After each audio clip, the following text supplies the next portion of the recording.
குருவாயூரப்பனுடைய பரபிரம்ம தத்துவத்தை அடக்கின ஸ்லோகம். சாந்திரன்னு ஆரம்பிச்சார் குருவாயூரப்பன். சாந்திர ஆனந்த ஸ்வரூபம்னார் பட்டதிரி முதல் ஸ்லோகத்துல. அதாவது சாந்திர பதத்துக்கு என்ன அர்த்தம்னா தரிசன மாத்திரேன புண்ணியம்னு அர்த்தம்.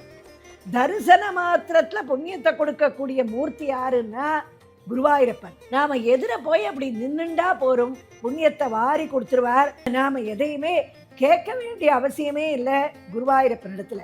சாந்திர ஆனந்த அவபோதாத்மகம் அனுபமிதம் காலதேசாவதித்யாம் நிர்முக்தம்.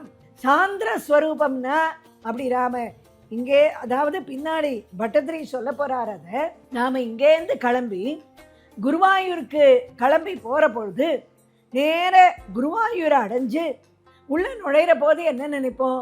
குருவாயூரை அடைஞ்சாச்சு, குருவாயூரப்பன் சன்னதி உள்ள நுழைய போகிறோம், நமக்கு என்னென்ன வேணுமோ அத்தனையும் நாம் குருவாயூரப்பனிடத்துல கேட்டுடணும்னு தீர்மானம் பண்ணுவோம்.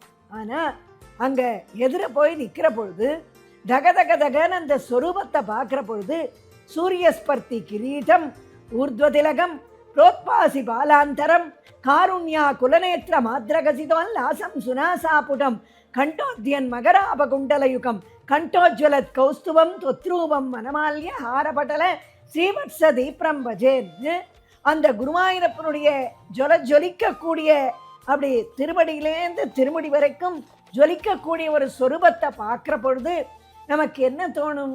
எதையாவது கேட்க தோணுமா? குருவாயூரில் நாம் பார்த்தோன்னா எங்கே திரும்பினாலும் கிருஷ்ணா குருவாயூரப்பா ரட்சிக்கணே ஹரே நாராயணான்ற சப்தம் தவிர நமக்கு வேற எந்த சப்தமும் நம்ம காதில் கேட்கவே கேட்காது. அப்படிப்பட்ட ஒரு மூர்த்தி குருவாயூரப்பன்.